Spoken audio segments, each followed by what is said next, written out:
ইন্নাল হামদালিল্লাহ নাহমাদুহু ওয়া নাস্তাঈনুহু ওয়া নাস্তাগফিরুহু ওয়া নাউযু বিল্লাহি মিন শুরুরি আনফুসিনা ওয়া মিন সাইয়্যাতি আমালিনা মান ইয়াহদিহিল্লাহু ফালা মুদিল্লা লাহু ওয়া মান ইউদ্লিল ফালা হাদিয়া লাহু ওয়া আশহাদু আল লা ইলাহা ইল্লাল্লাহু ওয়াহদাহু লা শারীকা লাহু ওয়া আশহাদু আন্না মুহাম্মাদান আবদুহু ওয়া রাসূলুহু ইয়া আইয়ুহাল্লাযীনা আমানুত্তাকুল্লাহা হাক্কা তুকাতিহি ওয়া লা তামুতুন্না ইল্লা ওয়া আনতুম মুসলিমুন ইয়া আইয়ুহান নাসুত্তাকু রাব্বাকুমুল্লাযী খালাকাকুম মিন নাফসিন ওয়াহিদাতিন ওয়া খালাকা মিনহা যাওজাহা ওয়া বাসসা মিনহুমা রিজালান কাসীরান ওয়া নিসাআ ওয়াত্তাকুল্লাহাল্লাযী তাসাআলুনা বিহি ওয়াল আরহাম ইন্নাল্লাহা কানা আলাইকুম রাকীবা ইয়া আইয়ুহাল্লাযীনা আমানুত্তাকুল্লাহা ওয়া কুলু কাওলান সাদীদা يصلح لكم أعمالكم ويغفر لكم ذنوبكم ومن يطع الله ورسوله فقد فاز فوزا عظيما أما بعد فإن خير الحديث كتاب الله وخير الهدي هدي محمد صلى الله عليه وسلم وشر الأمور محدثاتها فإن كل محدثة بدعة وكل بدعة ضلالة وكل ضلالة في النار সম্মানিত হাজিরিন, আল্লাহ রাব্বুল আলামিনের দরবারে কোটি কোটি শুকরিয়া যে আল্লাহ রাব্বুল আলামিন আমাদেরকে 1439 হিজরি সনের 25 রবিউল আউয়াল তারিখে সলাতুল জুমুআ আদায় এবং খুতবাতুল জুমুআ শোনার উদ্দেশ্যে আল্লাহ রাব্বুল আলামিনের পবিত্র ঘর মসজিদে উপস্থিত হওয়ার পরে আজকের গুরুত্বপূর্ণ খুতবায় আল্লাহ রাব্বুল আলামিনের দ্বীন সম্পর্কে আমাদেরকে আলোচনা করার শোনার তৌফিক দিয়েছেন। এজন্য আল্লাহ রাব্বুল আলামিনের কোটি কোটি শুকরিয়া আদায় করি, আলহামদুলিল্লাহ। সম্মানিত মুসল্লিয়ানে কেরাম, ভাই ও বোনেরা, আজকের খুতবায় আমরা যে বিষয়টি আলোচনা করব বিষয়টি হলো শুরুতু লা ইলাহা ইল্লাল্লাহ ওয়া আন্না মুহাম্মাদার রাসূলুল্লাহ, অর্থাৎ ঈমানের আরকান এবং আহকাম। এটি অত্যন্ত গুরুত্বপূর্ণ একটি বিষয় এবং আমাদের দেশে এটি অজানা বিষয়। আমাদের দেশে যে কাউকে আমরা যদি প্রশ্ন করি যে ভাই নামাজের আরকান আহকাম কয়টি, তখন সবাই উত্তর দেন যে আরকান আহকাম 13টি, 13 ফরজ। এবং এটি আমাদের দেশের মাদ্রাসাগুলোতে নুরানি মাদ্রাসা থেকে শুরু করে সব জায়গায় মুখস্থ করানো হয়, পড়ানো হয়, শেখানো হয় যে ঈমানের নামাজের সলাতের আরকান আহকাম 13 ফরজ, বাহিরে 7 ফরজ, ভিতরে 6 ফরজ। এটা এই দেশের মুসলিম সবাই জানে। কিন্তু যদি আমরা জিজ্ঞাসা করি যে ভাই ঈমানের আরকান আহকাম কয়টি, ঈমানের আরকান আহকাম কয় ফরজ, আমি বাংলাদেশের বিভিন্ন জায়গায় জিজ্ঞাসা করেছি, একজন ভাইও খুঁজে পাওয়া যায় না।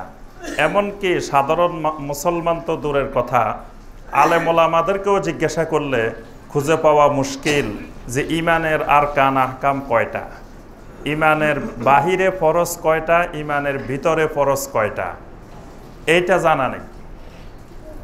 আমরা যদি জিজ্ঞাসা করি যে ভাই ওযুর ফরজ কয়টি, এটা আমাদের দেশের সবাই মোটামুটি জানেন।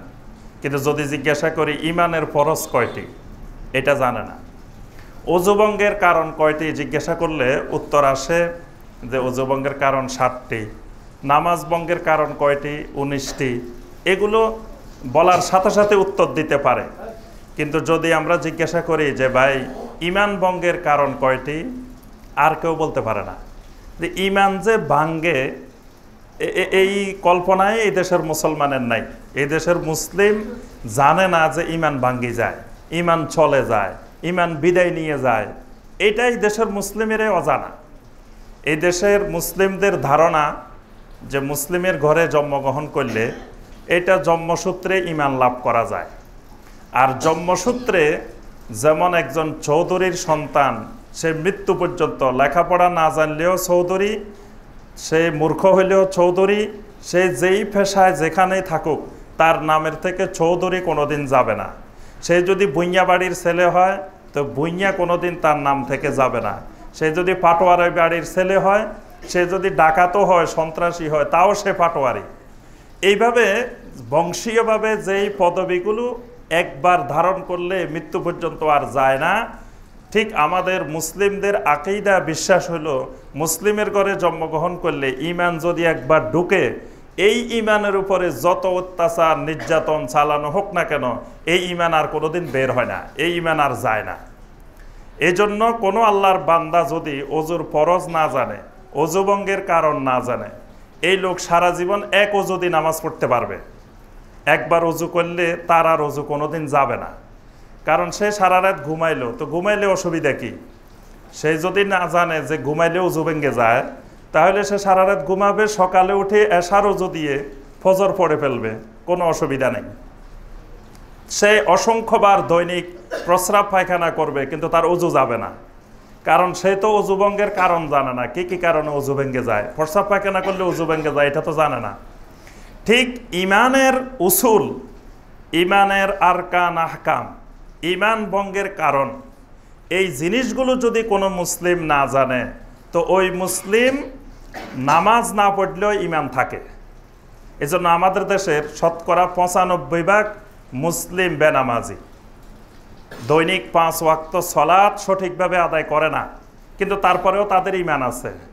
তারপরেও তারা বলে, নামাজিদেরকে বলে যে তুমি নামাজ পড়লে কি হবে, তোমার থেকে আমার ইমান কিন্তু আরো শক্ত, আরো মজবুত। মানে নামাজ না পড়েও তার ইমান কিন্তু খুব মজবুত। কারণ সে তো জানে না যে ইমান কিসে ভাঙ্গে, ইমান যে চলে যায় এই কল্পনায় তো তার নাই। এই জন্য সে নামাজ না পড়লে কি হবে, তার ইমান কিন্তু আছে।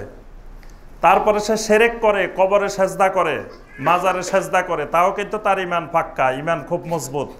বলে যে আমার ইমান খুব মজবুত। সে মাজারে দরবারে মান্নত করে, তাও তার ইমান থাকে। মাজারে দরবারে গরু নিয়ে, ছাগল নিয়ে রওনা দেয়, তাও তার ইমান থাকে।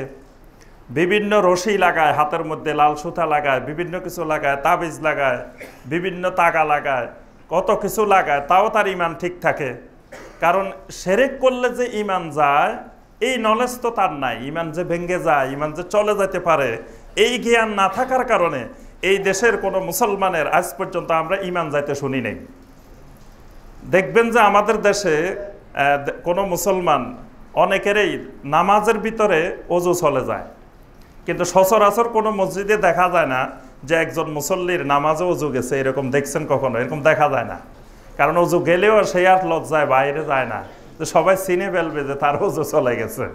ঠিক একইভাবে এই দেশে কোটি কোটি মুসলমান, কোনো মুসলিমের ইমান চলে গেছে আজ পর্যন্ত আমরা কিন্তু কোনোদিন শুনি নাই। ইমান যায় না কারোর, সবার ইমান শক্ত, সবার ইমান মজবুত। কারণ হলো ইমানের কোনো লেখাপড়া নাই। এই দেশের মাদ্রাসাগুলোতে পর্যন্ত ইমানের লেখাপড়া নাই, শুধু আমলের লেখাপড়া। যা লেখাপড়া আছে আমলের লেখাপড়া, ইমানের লেখাপড়া নাই। ইমানের লেখাপড়া না থাকার কারণে আজকে আমাদের দেশের মসজিদগুলোতে এলাকায় এলাকায় মারামারি হয় যে হাত কি বুকের উপরে বাঁধবে না নাভির নিচে বাঁধবে, রাপলিয়া দান করবে কি করবে না, আমিন কি সশব্দে বলবে না নিঃশব্দে বলবে। এই আমলি বিষয় নিয়ে মারামারি হয়, কিন্তু ইমানি বিষয় নিয়ে মারামারি হয় না। ইমানি বিষয় নিয়ে বাহাস হয় না, ইমানি বিষয় নিয়ে তর্ক বিতর্ক হয় না। যা হয় আমলি বিষয় নিয়ে। অথচ জান্নাতে যাওয়ার জন্য মূল যে শর্ত সেটি হলো ঈমান। আমলের কারণে কোনো লোক জান্নাতে যেতে ঠেকে থাকবে না যদি তার ঈমান বিশুদ্ধ থাকে, শিরক মুক্ত ঈমান থাকে। হাদিসে কুদসির মধ্যে আল্লাহ পাক স্পষ্ট করে বলছেন, মান লাকিয়ানি বিকুরাবিল আরদি খাতিআতান লা ইউশরিকু বি শাইআ লাকিতুহু বিমিসলিহা মাগফিরা।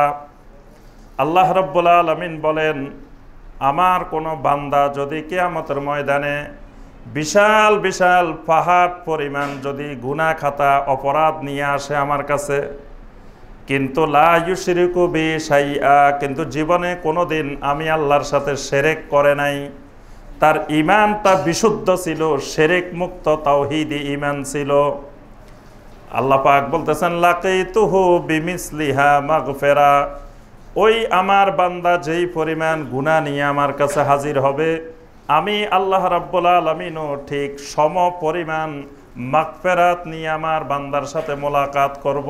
সুবহানাল্লাহ।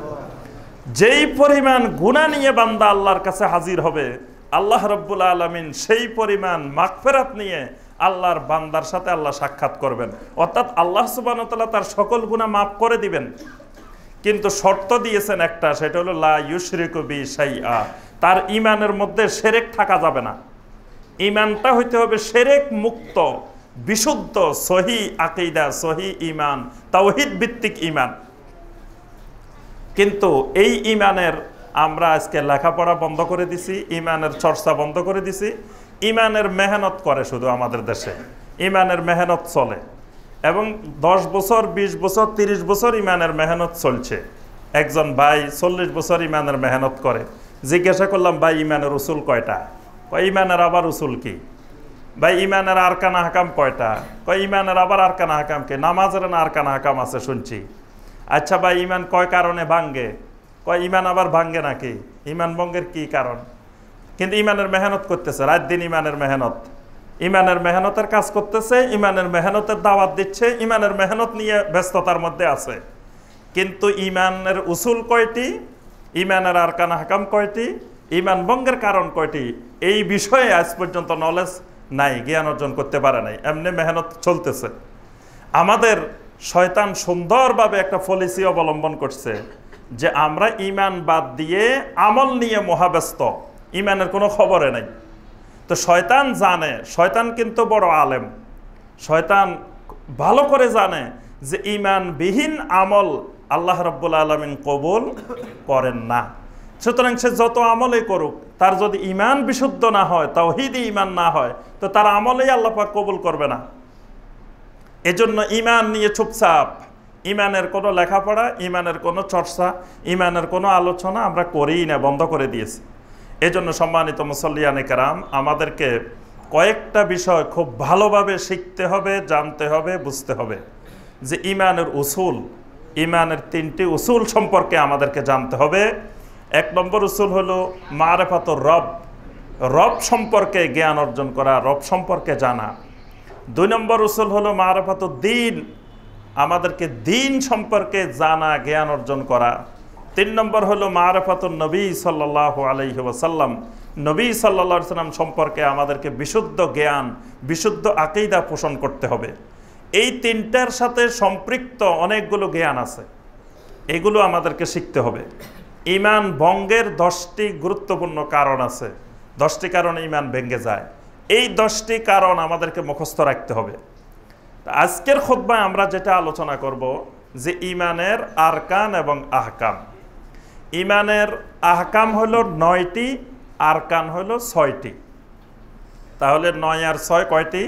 15টি।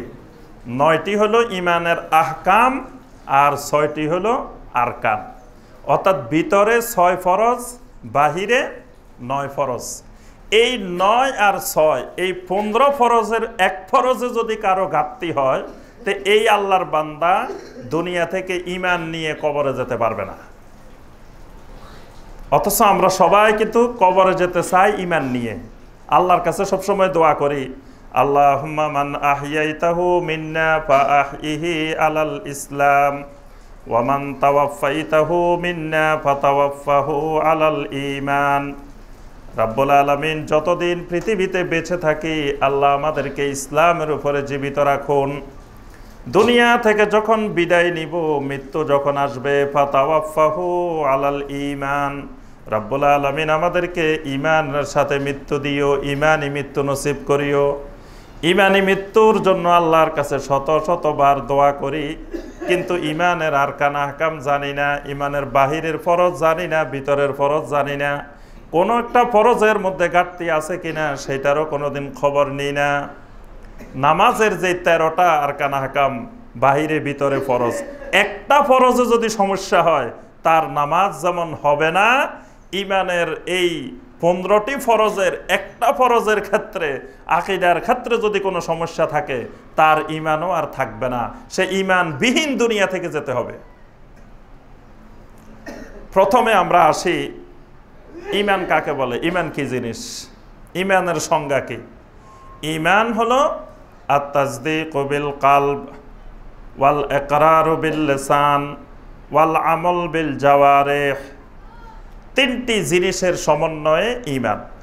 একটি হলো তাসদীক বিল কলব, অর্থাৎ অন্তরে বিশ্বাস করা, সত্যায়ন করা, তাসদীক করা। আরেকটি হলো ইকরার বিল লিসান, মৌখিকভাবে স্বীকৃতি দেওয়া। আরেকটি হলো আল আমল বিল জাওয়ারিহ, অর্থাৎ এই স্বীকৃতি দেওয়ার পরে আমাদের উপরে যতগুলো আল্লাহর বিধিবিধান ফরজ হবে, যতগুলো বিধিবিধান আসবে, সবগুলা বিধিবিধানের প্রতি আমল করা, আনুগত্য করা। এই তিনটি শর্তের যে কোনো একটি শর্ত অনুপস্থিত থাকলে তার ঈমান থাকবে না। এজন্য শুধু অন্তরে বিশ্বাস করলাম, তাসদীক বিল কলব, কিন্তু আমল করি না, মুখে স্বীকৃতি দিই না, তাহলে ঈমান নাই। কারণ আবু তালেব কিন্তু নবী সাল্লাল্লাহু আলাইহি সাল্লামের চাচা। নবী সাল্লাল্লাহু আলাইহি সাল্লামকে অন্তরের দিক থেকে বিশ্বাস করছে, এবং আবু তালেব জানে যে ইসলাম হক, মুহাম্মদ রাসূলুল্লাহ সাল্লাল্লাহু আলাইহি ওয়াসাল্লাম হক। এই ব্যাপারে আবু তালেবের কোনো সন্দেহ নাই। আবু তালেব এটা অন্তরে বিশ্বাস করছে, কিন্তু মুখে স্বীকৃতি দেয় নাই, আমলে পরিণত করে নাই। এই জন্য আবু তালেব কাফের, আবু তালেবের ঈমান নাই। কিন্তু আবু তালেব অন্তরে কিন্তু বিশ্বাস করছে, বাকি দুই ক্ষেত্রে নাই, আমলের ক্ষেত্রে নাই। অন্তরে বিশ্বাস তার ঠিকই ছিল। ঠিক আবার কিছু কিছু মানুষ পাওয়া যায় যাদের অন্তরে বিশ্বাস ছিল না, কিন্তু মুখে স্বীকৃতি ছিল, আবার আমলও ছিল। যেমন আব্দুল্লাহ ইবনে উবাই, বড় বড় মুনাফেক যারা, এরা কিন্তু মুখে স্বীকৃতি দিছে আমরা মুসলিম, আবার এরা আমলও করছে, নবী সাল্লাল্লাহু আলাইহি ওয়াসাল্লামের পিছনে সালাত আদায় করছে, সদাকা করছে, জেহাদে গেছে, অনেক আমল করছে। আমলও ছিল, স্বীকৃতিও ছিল, কিন্তু অন্তরে বিশ্বাস ছিল না। এজন্য আল্লাহ পাক সূরা আল মুনাফিকুনের 1 নম্বর আয়াতে বলছেন, ইজা জাআকাল মুনাফিকুনা ক্বালু নাশহাদু ইন্নাকা লারাসূলুল্লাহ ওয়াল্লাহু ইয়ালামু ইন্নাকা লারাসূলু ওয়াল্লাহু ইয়াশহাদু ইন্নাল মুনাফিকিনা লাকাযিবুন। আল্লাহ রাব্বুল আলামিন বলেন, যখন মুনাফিকরা আপনার কাছে আসে তখন বলে নাশহাদু ইন্নাকা লারাসূলুল্লাহ, বলে আমরা সাক্ষ্য দিচ্ছি আপনি আল্লাহ রাসূল। তারা কিন্তু মৌখিকভাবে সাক্ষ্য দিচ্ছে, রাসূলকে সাক্ষ্য দিচ্ছে আপনি আল্লাহ রাসূল। ওয়াল্লাহু ইয়ালামু ইন্নাকা লারাসূলু, আল্লাহও জানেন আপনি আল্লাহ রাসূল। তবে ওয়াল্লাহু ইয়াশহাদু ইন্নাল মুনাফিকিনা লাকাযিবুন, কিন্তু আল্লাহ রাব্বুল আলামিন সাক্ষ্য দিচ্ছেন এই মুনাফিকরা মিথ্যাবাদী। মুখে যেটা বলতেছে তাদের অন্তরে সেই বিশ্বাস নাই। আল্লাহ পাক সূরা আল বাকারার 7 নম্বর আয়াতে বলছেন, ওয়া মিনান নাসি মান ইয়াকুলু আমান্না বিল্লাহি ওয়া বিল ইয়াউমিল আখির ওয়া মা হুম বিমুমিনিন। মানুষের মধ্যে কিছু মানুষ আছে যারা বলে আমরা আল্লাহর উপরে ঈমান এনেছি, আখিরাতের উপরে ঈমান এনেছি, ওয়া মা হুম বিমুমিনিন, অথচ তারা মুমিন নয়। তাহলে এরা মৌখিক স্বীকৃতিও দেয়, আমলও করে, কিন্তু অন্তরে বিশ্বাস নাই। তাহলে অন্তরে বিশ্বাস না থাকি যদি কেউ আমল করে, যদি কেউ স্বীকৃতি দেয় মুসলিমের, সেও মুমিন না। আবার অন্তরে বিশ্বাস আছে কিন্তু আমল করে না, স্বীকৃতি দেয় না, সেও মুমিন না। আমরা দুই ধরনের মানুষে দেখছি রাসূলের যুগে, যে যা এক ধরনের মানুষ ছিল তাদের অন্তরে বিশ্বাস পরিপূর্ণ, কিন্তু আমল করে নাই, স্বীকৃতি দেয় নাই, তারাও যেমন কাফের। আবার যারা আমল করছে, স্বীকৃতি দিচ্ছে, অন্তরে বিশ্বাস ছিল না, তারাও কাফের। এই জন্য এই তিনের সমন্বয় ইসলাম। ইবাদত হবে আল্লাহর তাওহীদের ভিত্তিতে, নবী সাল্লাল্লাহু আলাইহি সাল্লামের ইত্তেবার ক্ষেত্রেও হবে তাওহীদ, অর্থাৎ একমাত্র ইত্তেবা হবে মুহাম্মদুর রাসূলুল্লাহ সাল্লাল্লাহু আলাইহি সাল্লামের। এর পাশাপাশি আল কুফর বিমা ইউবাদু মিন দুনিল্লাহ, আল্লাহ ছাড়া যাদের ইবাদত করা হয় ওই তাগুতের প্রতি কুফর, এটাও ইমানের একটি গুরুত্বপূর্ণ বিষয়। সম্মানিত ভাই ও বোনেরা, আমরা আসি ইমানের আরকান আহকামের বিষয়ে। ইমানের আহকাম, আহকাম মানে বাহিরের বিষয়, অর্থাৎ ইমান আনার সময় এই 9টি জিনিস লা ইলাহা ইল্লাল্লাহর মধ্যে থাকতে হবে, মুহাম্মদুর রাসূলুল্লাহর মধ্যে এই 9টি জিনিস থাকতে হবে। এই 9টি জিনিস যদি না থাকে তাহলে কোনো ব্যক্তি যতবার লা ইলাহা ইল্লাল্লাহ বলুক, যতবার ঘোষণা দিক আশহাদু আল্লা ইলাহা ইল্লাল্লাহু ওয়াহদাহু লা শারীকা লাহু ওয়া আশহাদু আন্না মুহাম্মাদান আবদুহু ওয়া রাসূলুহু, যদি এই 9টা জিনিসের সাথে সে ঘোষণাটা না দেয় তাহলে তার ঈমান আসবে না। মুখে ঘোষণা দিতে পারবে কিন্তু আল্লাহ সুবহানাহু ওয়া তাআলার কাছে সে ঈমানদার নয়। তাওহীদের রোকন হলো 2টি, তাওহীদের রোকন 2টি। একটা হলো শাহাদাতে আল্লাহ ইলাহা ইল্লাল্লাহ, আর একটা হলো শাহাদাতে আন্না মুহাম্মাদুর রাসূলুল্লাহ। অর্থাৎ আল্লাহ রাব্বুল আলামিন ছাড়া সত্যিকারের কোনো মাবুদ নাই, এটা স্বীকৃতি দেওয়া, এটা একটা রোকন। আর মুহাম্মদ সাল্লাল্লাহু আলাইহি সাল্লাম আল্লাহর রাসূল, এটার সাক্ষ্য দেওয়া, এটা তাওহীদের আরেকটা রোকন। দুটোই তাওহীদের অংশ, এবং একটা ছাড়া আরেকটা পরিপূর্ণ হয় না। কেউ যদি আল্লাহকে মানে, লা ইলাহা ইল্লাল্লাহ মানল, কিন্তু মুহাম্মদুর রাসূলুল্লাহ মানে না, তাহলে সেও কাফের।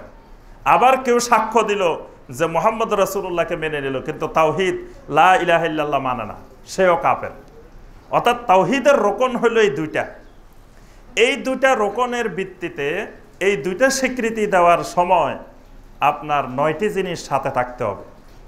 এই 9টাকে বলা হয় শুরুতুল ঈমান বা আহকামুল ঈমান বা শুরুতু লা ইলাহা ইল্লাল্লাহ ওয়া মুহাম্মাদুর রাসূলুল্লাহ। বিভিন্ন বাক্যে কথাটাকে বলা হয়। মূল কথা হলো ঈমান আনার সময় এই 9টা জিনিস থাকতে হবে। এটাকে আহকামুল ঈমানও বলা হয়, শুরুতুল ঈমানও বলা হয়, শারাইতুল ঈমানও বলা হয়, শারাইতুশ শাহাদাও বলা হয়। 1 নম্বরে যে জিনিসটি থাকতে হবে সেটা হলো আল ইলম। 1 নম্বর হলো এলেম। আল ইলম আল মুনাফি লিল জাহাল। এমন এলেম থাকতে হবে, ইমানি এলেম, যেই এলেম জাহালতকে দূর করে দেয়, মূর্খতাকে দূর করে দেয়। এটা হলো 1 নম্বর শর্ত, 1 নম্বর ইমানের আহকাম। 9টির মধ্যে 1 নম্বর এলেম। এলেমটা হইতে হবে এমন তাওহীদের এলেম, এমন ইমানি এলেম, যেই এলেম আল মুনাফি লিল জাহাল, এই এলেমের কারণে জাহালত দূর হয়ে যাবে। আল্লাহ পাক সূরা মুহাম্মদের 19 নম্বর আয়াতে আল্লাহ পাক নির্দেশ দিয়েছেন, ফাআলাম আন্নাহু লা ইলাহা ইল্লাল্লাহ ওয়াস্তাগফির লিযামবিকা ওয়ালিল মুমিনিনা ওয়াল মুমিনাত। আল্লাহ রাব্বুল আলামিন বলেন, ফাআলাম আন্নাহু লা ইলাহা ইল্লাল্লাহ, জেনে নাও, শিখে নাও, এলেম জানো, এলেম শিখো, আন্নাহু লা ইলাহা ইল্লাল্লাহ, আল্লাহ রাব্বুল আলামিন ছাড়া সত্যিকারের হক কোনো মাবুদ নাই, এটার এলেম শিখো। ফাআলাম, আল্লাহ পাক নির্দেশ দিয়েছেন, ফাআলাম, জানো, বুঝো, শিখো। কি শিখবে? আন্নাহু লা ইলাহা ইল্লাল্লাহ, আল্লাহ ছাড়া সত্যিকারের কোনো মাবুদ নাই। তাওহীদি বাক্যটা, ঈমানটা জানতে হবে, শিখতে হবে, বুঝতে হবে। শুধু কেউ যদি মুখে ঈমান বুঝলো না, জানলো না, শিখলো না, খালি মুখে বলছে লা ইলাহা ইল্লাল্লাহ, তাহলে সেই ঈমানদার নয়। আল্লাহ পাক এখানে সরাসরি নির্দেশ দিয়েছেন যে ঈমান শিখতে হবে, ঈমান জানতে হবে, ঈমান বুঝতে হবে। এজন্য আল্লাহ পাক বলেন, ফাআলাম আন্নাহু লা ইলাহা ইল্লাল্লাহ, যে শিখো, জানো, বুঝো যে লা ইলাহা ইল্লাল্লাহ। এরপরে ওয়াস্তাগফির লিযামবিকা ওয়ালিল মুমিনিনা ওয়াল মুমিনাত, তোমার গুনার জন্য আল্লাহর কাছে ইস্তিগফার করো, মুমিন মুমিনাতের গুনার জন্য আল্লাহর কাছে ইস্তিগফার করো। কিন্তু ইস্তিগফার করার আগে ঈমানের এলেম শিখতে হবে। গুনাহ মাপ চাওয়ার আগে ঈমানের এলেম লাগবে, আর ঈমানের এলেম থাকলেই আল্লাহ পাক গুনাহ মাফ করে দিবেন। সুবহানাল্লাহ। তাহলে সবচেয়ে জরুরি বিষয় ঈমানের এলেম। শিশুকে 7 বছর বয়সে সর্বপ্রথম যেই জ্ঞানটা দিতে হবে সেটা তাওহীদের জ্ঞান। তাওহীদের জ্ঞান শেখানো মা বাবার উপর ফরজ। এজন্য লোকমান আলাইহিস সালাম তার ছেলেকে সর্বপ্রথম যে জিনিস শিখাইছেন সেই জিনিস হলো সর্বপ্রথম ছেলেকে বলছেন ওয়াইজ ক্বালা লুকমানু লিইবনিহি ওয়া হুয়া ইয়াইজুহু ইয়া বুনাইয়া লা তুশরিক বিল্লাহ ইন্নাশ শিরকা লাযুলমুন আযীম। লুকমান আলাইহিস সালাম ছেলেকে লক্ষ্য করে বললেন, ইয়া বুনাইয়া, ও আমার ছেলে, লা তুশরিক বিল্লাহ, খবরদার কোনোদিন জীবনে আল্লাহর সাথে শিরক করিও না। ইন্নাশ শিরকা লাযুলমুন আযীম, কারণ শিরক হলো দুনিয়ার মধ্যে সবচেয়ে বড় জুলুম। শিরকের মতো অপরাধ জমিনে আর কিছু নাই। লোকমান আলাইহিস সালাম সর্বপ্রথম ছেলেকে এই নলেজ দিয়েছেন, এই জ্ঞান দিয়েছেন, তাওহীদের জ্ঞান। কোনটা তাওহীদ, কোনটা শিরক, এটা সন্তানকে প্রথম শিখানো মা বাবার উপরে ফরজ। এই জন্য মা বাবা নিজেও লা ইলাহা ইল্লাল্লাহ শিখবে, জ্ঞান অর্জন করবে, সন্তানকেও প্রথম লা ইলাহা ইল্লাল্লাহর জ্ঞান শিখাইতে হবে। লা ইলাহা ইল্লাল্লাহর জ্ঞান শুধু আল্লাহর ব্যাপারে শিখলে যথেষ্ট নয়, নবী সাল্লাল্লাহু আলাইহি সাল্লামের জ্ঞানও, তিনি যে আল্লাহ রাসূল, ওই জ্ঞানও লাগবে। সূরা আল আহজাবের 40 নম্বর আয়াত আল্লাহ পাক বলছেন, মা কানা মুহাম্মাদুন আবা আহাদিম মির রিজালিকুম ওয়ালাকির রাসূলুল্লাহি ওয়া খাতামান নাবিয়্যিন। মুহাম্মদ সাল্লাল্লাহু আলাইহি সাল্লাম তোমাদের কোনো মানুষের বাবা নন, ওয়ালাকির রাসূলুল্লাহ, তিনি আল্লাহর রাসূল, ওয়া খাতামান নাবিয়্যিন, এবং খতমে নবুয়তের অধিকারী। তাহলে আল্লাহর রাসূল, এটাও রাসূলকে শিখতে হবে। রাসূলকে কেউ যদি রাসূল হিসাবে না শিখে, বাবা হিসাবে শিখে। আমাদের দেশে অনেক দেখা যায় পীর মাশায়েখকে অনেক লোকের মানুষ বাবা ডাকে। এই বাবা হলো মুশরিকদের পদ্ধতি। মুশরিকেরা দেখবেন, মুশরিকদের অনেক বাবা থাকে, বাবা লোকনাথ, বাবা অমুক, বাবা অমুক। মুসলিমদের মধ্যে এটা অনুপ্রবেশ করছে বাবা। আল্লাহ পাক সরাসরি বলে দিয়েছেন, খবরদার, আমার রাসূল তোমাদের বাবা নন।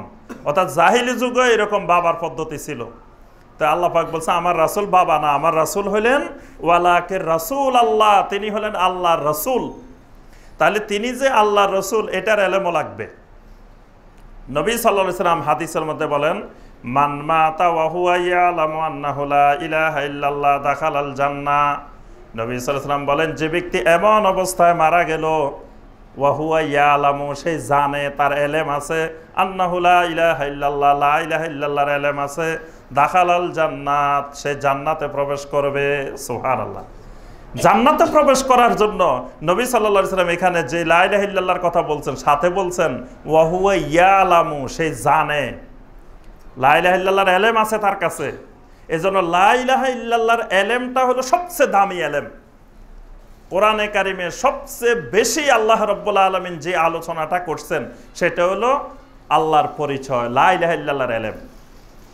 দেখবেন প্রত্যেক আয়াতের শেষে শেষে আল্লাহ বলছেন, ইন্নাল্লাহা আলা কুল্লি শাইইন কাদির ওয়াল্লাহু আলিমুন হাকিম ওয়াল্লাহু গাফুরুর রাহিম ওয়াল্লাহু আলিমুম বিযাতিস সুদূর ওয়াল্লাহু সামিউন আলিম। দেখবেন প্রত্যেক আয়াতের শেষে শেষে আল্লাহর পরিচয়টা আল্লাহ তুলে ধরছেন, আল্লাহর এলেমটা, লা ইলাহা ইল্লাল্লাহর এলেমটা তুলে ধরছেন। এই জন্য কবরের 3টা প্রশ্নের মধ্যে 1 নম্বর প্রশ্নটাই আল্লাহ পাক সেট করছেন, মার রাব্বুকা, তোমার রব কে ছিল। রবের এলেম শিখছিলা কিনা, রবকে চিনছো কিনা, রবকে জানছো কিনা, রবের এলেম লাগবে। এই জন্য এলেম না হইলে তাহলে সারা জীবন জাহেল থাকতে হবে। আর জাহেল কখনো হেদায়েত পায় না। আবু জেহেল হেদায়েত পায় নাই। আবু জেহেলকে লেখাপড়া জানতো না, অনেক বড় শিক্ষিত, অনেক বড় এলেম, অনেক জ্ঞান ছিল, কিন্তু তাকে নবী সাল্লাল্লাহু আলাইহি ওয়াসাল্লাম বলছে আবু জাহাল, সে তো জেহেল, সে জাহাল, সে দুনিয়ার সব জ্ঞান পাইছে, লা ইলাহা ইল্লাল্লাহর জ্ঞান পায় নাই, ওহির জ্ঞান পায় নাই, তাওহীদের জ্ঞান পায় নাই। এজন্য দুনিয়ার বস্তা বস্তায় জ্ঞান থাকলেও যদি কোনো লোক তাওহীদের জ্ঞান না পায়, ঈমানের জ্ঞান না পায়, সে জাহেল। নবী সাল্লাল্লাহু আলাইহি ওয়াসাল্লাম এজন্য আবু জেহেল কিন্তু তৎকালীন যুগের দুনিয়ার সবচেয়ে বড় জ্ঞানীদের একজন, কিন্তু নবী সাল্লাল্লাহু আলাইহি ওয়াসাল্লাম বলছেন সে জাহেল, কারণ সে তাওহীদের জ্ঞান পায় নাই, লা ইলাহা ইল্লাল্লাহর এলেমটা পায় নাই।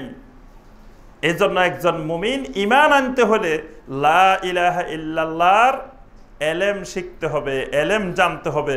লা ইলাহা ইল্লাল্লাহর গুরুত্ব কি, লা ইলাহা ইল্লাল্লাহ বলার পরে কোন কোন হুকুম আমার উপরে ফরজ হবে, কোন কোন হুকুম আমার উপরে হারাম হবে, কোন কোন হুকুম আমার মানা বাধ্যতামূলক, কি কি ছেড়ে দেওয়া বাধ্যতামূলক, এই সব জ্ঞান আমাকে অর্জন করতে হবে, তাহলে সেটাই ঈমান। এলেমবিহীন যে আমি লা ইলাহা ইল্লাল্লাহ বলছি, আমার আব্বা মুসলমান, আমিও মুসলমান, এই লা ইলাহা ইল্লাল্লাহ ঈমানের লা ইলাহা ইল্লাল্লাহ না। 1 নম্বরে গেল কি, আল এলেম। এবার আসি আমরা 2 নম্বরে। 2 নম্বরে যেই জিনিসটি থাকতে হবে ইমানের জন্য সেটি হলো আল ইয়াকিন।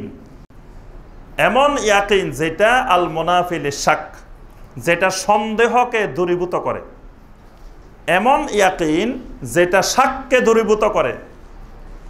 ইয়াকিন হলো এমন দৃঢ় বিশ্বাস, সর্বান্তকরণে বিশ্বাস, যেটা শাক হলো অন্তরের একটা বড় রোগ। ইমানের বড় একটা রোগের নাম হলো শাক, সন্দেহের রোগ।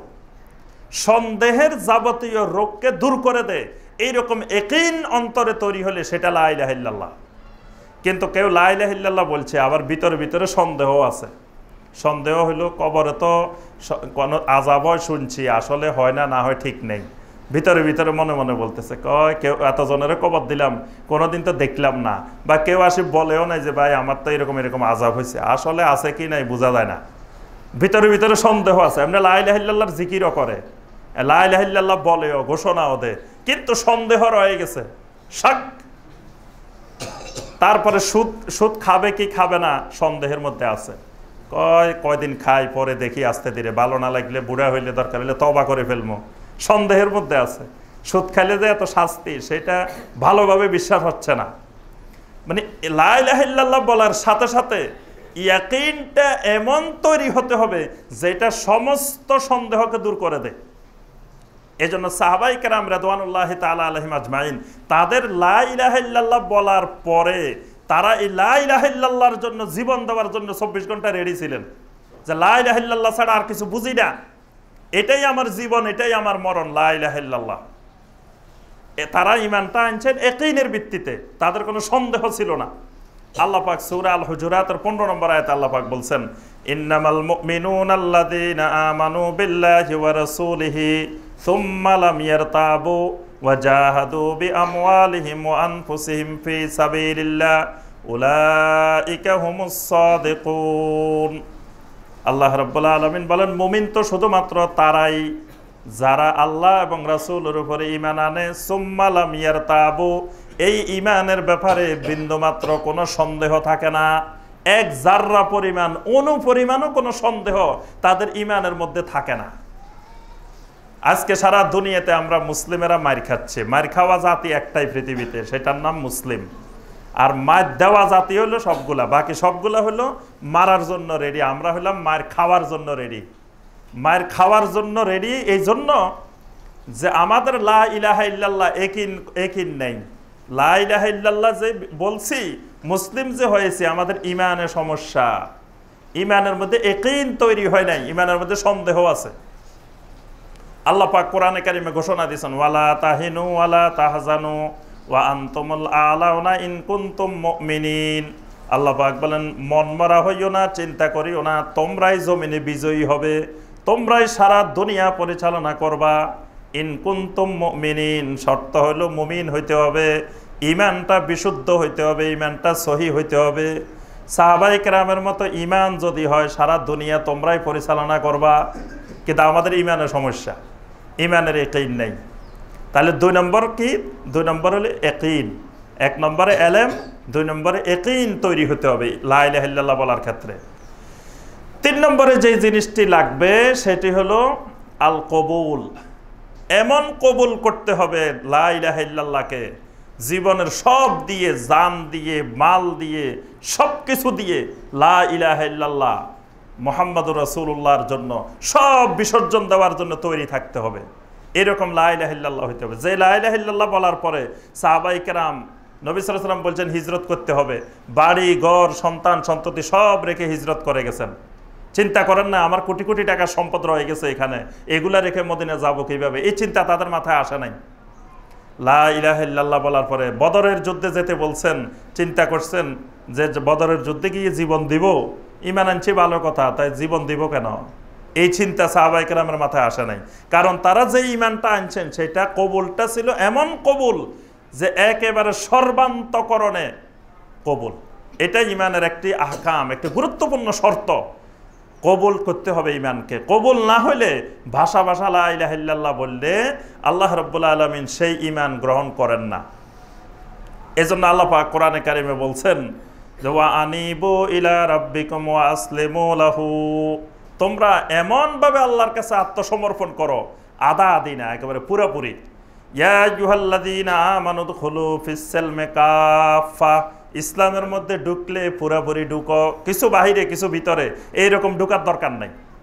আল্লাহ পাক বলছে ইসলামে যদি ঢুকতে চাও তো পরিপূর্ণরূপে পুরা জিন্দেগিকে ইসলামের ভিতরে নিয়ে আসো। এটা হলো ইমানের শর্ত। লা ইলাহা ইল্লাল্লাহর একটি গুরুত্বপূর্ণ শর্ত হলো আল কবুল আল মুনাফি লির-রাদ, এটা হলো 3 নম্বর। 4 নম্বর যেটা, সেটা হলো আল ইনকিয়াদ। আল ইনকিয়াদ মানে হলো ইমান আনার পরে লা ইলাহা ইল্লাল্লাহর সাথে যত হুকুম আহকাম আছে এই সব হুকুম আহকামকে মেনে নিতে হবে। লা ইলাহা ইল্লাল্লাহ বলছি ভালো লাগছে, কিন্তু সুদ ছাড়তে ভালো লাগে না। লা ইলাহা ইল্লাল্লাহ বলতে ভালো লাগে, মুসলমান পরিচয় দিতে ভালো লাগে, কিন্তু জেনা ব্যভিচার অশ্লীলতা ছাড়তে ভালো লাগে না।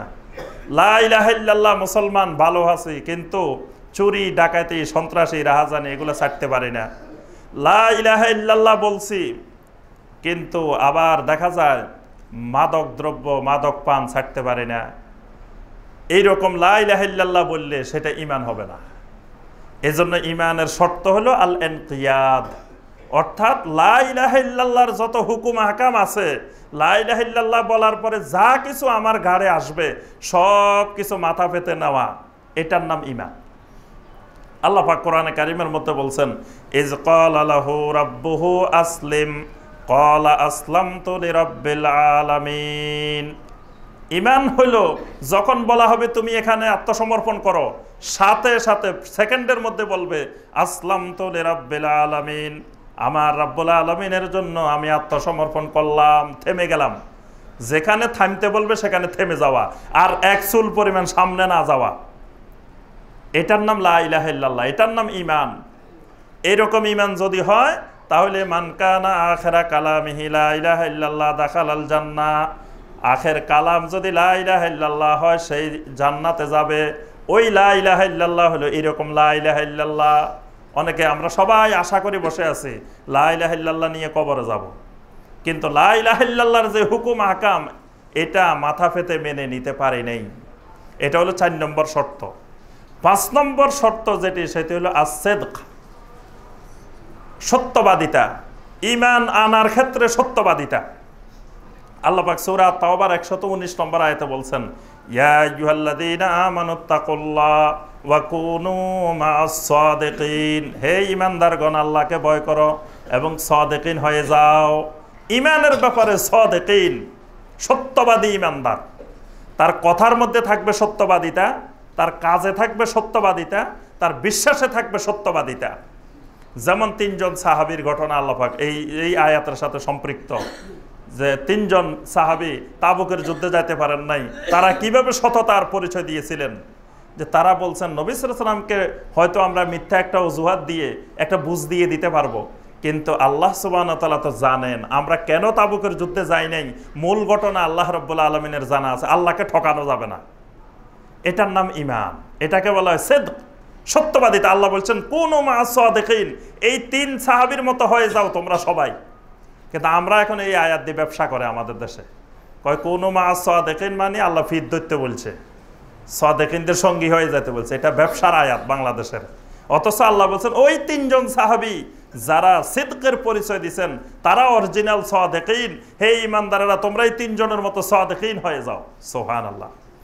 তাহলে ঈমানের 5 নম্বর শর্ত হলো সিদক, ঈমানের সত্যবাদিতা থাকতে হবে।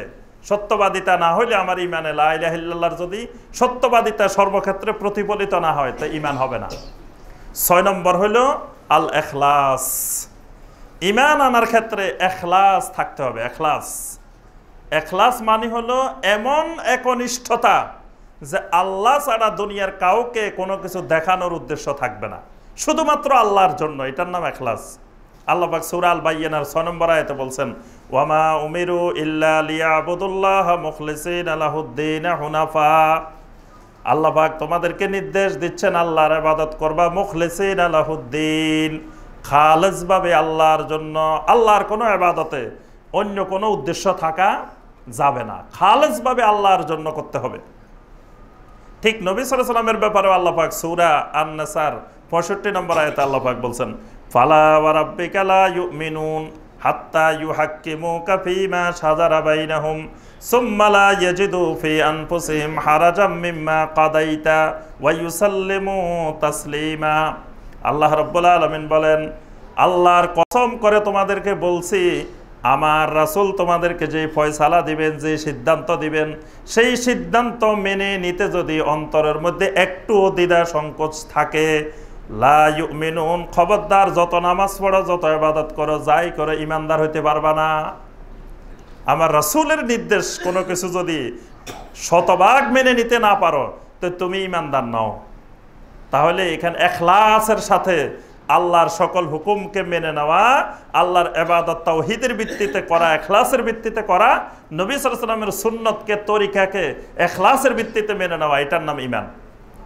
6 নম্বর গেল ইখলাস। 7 নম্বরে ঈমানের যে শর্তটা, ঈমানের যে আহকামটা, সেটা হলো আল ইস্তিকামাহ, অর্থাৎ মৃত্যু পর্যন্ত ঈমানের উপরে অটল থাকতে হবে। ওয়াবুদ রাব্বাকা হাত্তা ইয়াতিয়াকাল ইয়াকিন। আল্লাহ পাক বলেন, মৃত্যু আসা পর্যন্ত আল্লাহর ইবাদত করো। 5 বছর 10 বছর ইবাদত করলাম, তারপরে বললাম যে আর কত করব। আল্লাহ বলতেছেন মৃত্যু পর্যন্ত করতে হবে, ছাড়া যাবে না। এই মৃত্যু পর্যন্ত টিকে থাকা, এটার নাম ইস্তিকামত। অনেক লোক নবী সাল্লাল্লাহু আলাইহি ওয়াসাল্লামের সময় লা ইলাহা ইল্লাল্লাহ বলছে, কিন্তু মৃত্যু লা ইলাহা ইল্লাল্লাহর সাথে হয় নাই। মৃত্যুর আগে মুনাফিক হয়ে গেছে, মৃত্যুর আগে কাফের হয়ে গেছে। এরা কিন্তু ইস্তিকামত থাকতে পারে না, এটার উপরে অটল থাকতে পারে নাই। এজন্য আল্লাহ পাক সূরা ফুসসিলাতের 24 নম্বর আয়াতে আল্লাহ পাক বলছেন, ইন্নাল্লাযীনা ক্বালু রাব্বুনাল্লাহু সুম্মা ইসতাকামু তাতানাজ্জালু আলাইহিমুল মালাইকা আল্লা তাখাফু ওয়া লা তাহজানু ওয়া আবশিরু বিল জান্নাতিল্লাতী কুনতুম তুআদুন। আল্লাহ পাক বলেন, যারা বলবে রাব্বুনাল্লাহ সুম্মা ইসতাকামু, এরপরে রাব্বুনাল্লাহর উপরে ইস্তিকামত থাকবে। রাব্বুনাল্লাহ বলা সহজ, আমার রব আল্লাহ, কিন্তু রাব্বুনাল্লাহর উপরে টিকে থাকা মৃত্যু পর্যন্ত, এটা অনেক কঠিন। আল্লাহ পাক বলেন, ইস্তিকামত যদি থাকে, তাতানাজ্জালু আলাইহিমুল মালাইকা, আল্লাহর ফেরেশতারা তার কাছে এসে বলবে যে তোমার কোনো ভয় নাই, চিন্তা নাই, পেরেশান নাই, তোমাকে আল্লাহর পক্ষ থেকে জান্নাতের সুসংবাদ দিচ্ছি। সুবহানাল্লাহ। এই জান্নাতের সুসংবাদ পাওয়ার জন্য শর্ত হলো ইস্তিকামত, লা ইলাহা ইল্লাল্লাহর উপরে ইস্তিকামত থাকতে হবে। এটা ঈমানের একটি গুরুত্বপূর্ণ শর্ত। 8 নম্বর শর্ত যেটি ঈমানের উপরে টিকে থাকার জন্য ঈমানের শর্ত, সেটি হলো মহব্বত। আল্লাহ রাব্বুল আলামিনকেও মহব্বত করতে হবে, সব মহব্বতের উপরে নবী সাল্লাল্লাহু আলাইহি সাল্লামকে মহব্বত করতে হবে দুনিয়ার সব মহব্বতের উপরে। এই মহব্বত না আসলে অন্তরে ঈমান আসবে না। এজন্য আল্লাহ পাক বলেন, ওয়া মিনান নাসি মান ইয়াত্তাখিযু মিন দুনিল্লাহি আনদাদান ইউহিব্বুনাহুম কাহুব্বিল্লাহ ওয়াল্লাযীনা আমানু আশাদ্দু হুব্বাল লিল্লাহ। আল্লাহ পাক বলেন, মানুষের মধ্যে অনেক মুশরিকেরা আল্লাহর সমকক্ষ বানায় এবং তাকে আল্লাহর মতো মহব্বত করে, অথচ একজন ঈমানদারের মহব্বত হবে সবচেয়ে বেশি আল্লাহর জন্য। ঈমানদার সবচেয়ে বেশি মহব্বত করবে আল্লাহ রাব্বুল আলামিনকে। ঈমানদার সবচেয়ে বেশি মহব্বত করবে নবী সাল্লাল্লাহু আলাইহি সাল্লামকে। এজন্য নবী সাল্লাল্লাহু আলাইহি সাল্লাম বলেন, লা ইউমিনু আহাদুকুম হাত্তা আকুনা আহাব্বা ইলাইহি মিন ওয়ালিদিহি ওয়া ওয়ালাদিহি ওয়ান নাসি আজমাইন। যদি আমি রাসূল তোমার কাছে তোমার মা বাবার থেকে, সন্তান সন্ততির থেকে, পৃথিবীর সবার থেকে যদি বেশি মহব্বতের না হই, তাহলে ততক্ষণ পর্যন্ত তুমি ঈমানদার হইতে পারো নাই। আল্লাহ এবং আল্লাহ রসুলের মহব্বত হবে সবার উপরে। এখন তো আল্লাহ এবং আল্লাহ রসুলের থেকে আমাদের স্ত্রীদের মহব্বত বেশি। স্ত্রী দাড়ি রাখতে নিষেধ করলে অনেকে দাড়ি রাখি না, কয় আপনার বাবি পছন্দ করে না। তো বাবি পছন্দ না করলে অসুবিধা কি? আমার পছন্দ তো আল্লাহ এবং আল্লাহ রসুল। তাহলে আল্লাহ এবং আল্লাহ রসুলের থেকে মহব্বত বেশি যদি স্ত্রীর হয়, ঈমান থাকবে। আল্লাহ এবং আল্লাহ রসুলের থেকে মহব্বত যদি মা বাবার বেশি হয়, তাহলে ঈমান থাকবে না। মা বাবা, সন্তান সন্ততি, স্বামী স্ত্রী সকলের থেকে মহব্বত বেশি হতে হবে আল্লাহ এবং আল্লাহ রসুলের। এটা হলো ঈমান। এটা হলো ঈমানের গুরুত্বপূর্ণ একটা শর্ত, 8 নম্বর শর্ত। 9 নম্বর শর্ত যেটি ঈমানের জন্য, সেটি হলো আল কুফর বিমা ইউবাদু মিন দীনিল্লাহ। অর্থাৎ আল্লাহ রাব্বুল আলামিনকে বাদ দিয়ে যার ইবাদত করা হয়, তাগুতকে অস্বীকার করা। মানে যেমন আল্লাহর ইবাদত করতে হবে, পাশাপাশি তাগুতের বিরোধিতা করতে হবে। কিন্তু শুধু আল্লাহর ইবাদত করলাম, তাগুতের ব্যাপারে চুপচাপ, তাগুতের ব্যাপারে কথা বলি না, শিরকের বিরুদ্ধে কথা বলি না, বেদাতের বিরুদ্ধে কথা বলি না, কুফরের বিরুদ্ধে কথা বলি না, কারণ এগুলোর বিরুদ্ধে কথা বলতে গেলে ভেজাল। চুপচাপ ইবাদত বন্দেগী করি, আল্লাহ পাক বলতেছেন এটা ঈমান হবে না। ফামান ইয়াকফুর বিত-তাগুতি ওয়া ইউমিন বিল্লাহি ফাকাদ ইসতামসাকা বিল উরওয়াতিল ওয়াসকা, সূরা আল বাকারা 256 নম্বর আয়াত। আল্লাহ পাক বলতেছেন ঈমান আনতে হলে আগে ফামান ইয়াকফুর বিত-তাগুত, তাগুতকে অস্বীকার করতে হবে, তাগুতের প্রতি কুফরি করতে হবে, ওয়া ইউমিন বিল্লাহি, তারপরে আল্লাহর উপরে ঈমান আনতে হবে। তাগুত অস্বীকার না করলে ঈমান আসবে না। যত নবী আল্লাহ পাক পৃথিবীতে পাঠাইছেন সমস্ত নবীরা যে দাওয়াতটা দিতেন, ওয়ালাকাদ বাআসনা ফি কুল্লি উম্মাতির রাসূলান আন ইবুদুল্লাহ ওয়াজতানিবুত তাগুত, সমস্ত আম্বিয়া আলাইহিমুস সালাম মানুষকে দাওয়াত দিতেন আল্লাহর ইবাদত করো, তাগুত ছাড়ো। শুধু আল্লাহর ইবাদতের কথা বলতেন না, তাগুত ছাড়ার কথা বলতেন। আমাদের সমাজে দেখবেন অনেকে আছে শুধু ইবাদতের কথা বলে কিন্তু তাগুতের কথা বলে না, তাগুতকে ভয় করে যে তাগুতের কথা বললে আবার কোন বিপদে পড়তে হয়, কোন সমস্যা পড়তে হয়, এজন্য এগুলোর ব্যাপারে চুপচাপ, এমনি শুধু আল্লাহর ইবাদত বন্দেগীর কথা বলে। এটা করলে এত লক্ষ ফজিলত, এটা করলে এত সওয়াব, এটা করলে এত সওয়াব, এটা করলে এত কোটি, এটা করলে এত লক্ষ কোটি, শুধু ফজিলত আর ফজিলত, কিন্তু তাগুতের বিরুদ্ধে, শিরকের বিরুদ্ধে, কুফরের বিরুদ্ধে কোনো কথা নাই। এটাও ঈমান হবে না, এটা ঈমানের 9 নম্বর শর্ত। তাহলে এই 9টা হলো আহকামুল ঈমান, এই 9টা হলো ঈমানের শর্ত। এই 9টা একসাথে যদি কারো মধ্যে না থাকে সে ঈমানদার নয়। সে যতই উচ্চারণ করুক আশহাদু আল্লা ইলাহা ইল্লাল্লাহু ওয়াহদাহু লা শারীকা লা ওয়া আশহাদু আন্না মুহাম্মাদান আবদুহু ওয়া রাসূলুহু, কিন্তু এই লোক লা ইলাহা ইল্লাল্লাহ নিয়ে কবরে যেতে পারবে না। আর 6টা আপনারা জানেন, আরকান হলো 6টা, ওই 6টা আপনাদের সবার জানা আছে।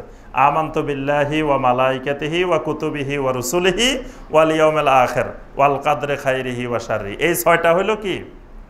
আমাদের দেশে আবার একটা বেশি আছে, আমাদের দেশে 7টা, কারণ আমরা তো সব সময় একটা দুটো বেশি থাকবেই, কারণ আমাদের অভ্যাস, আমরা তো সব সময় হয় বাড়াবো না হয় কমাবো, কিছু বাড়াইতে হবে না হয় কমাইতে হবে, না হয়তো আমরা জ্ঞানের পরিচয় হইল কেমনে।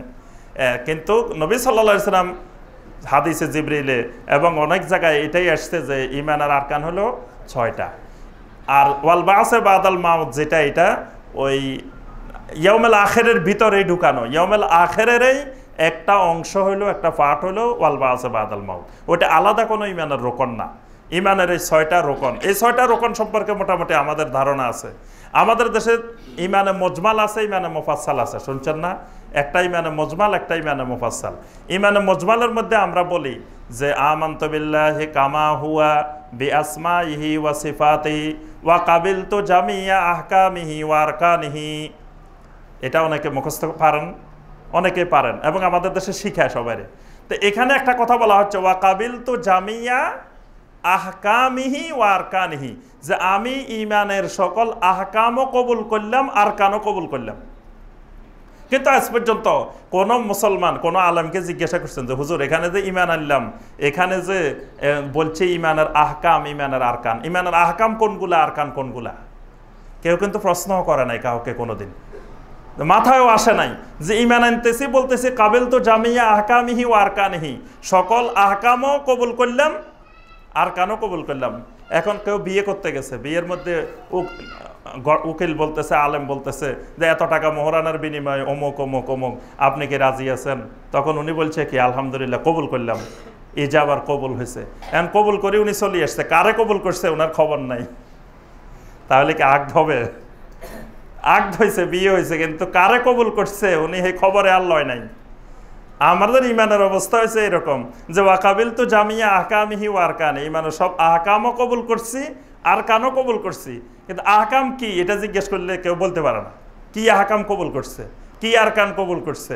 তাহলে ঈমানের আহকাম আমরা যেটা আজকে আলোচনা করলাম, এই 9টা হলো ঈমানের আহকাম আর 6টা হলো ঈমানের আরকান। এই 15টা মিলে ঈমান। আল্লাহ রাব্বুল আলামিন আমাদের সবাইকে ঈমানের আরকান আহকামের সাথে এই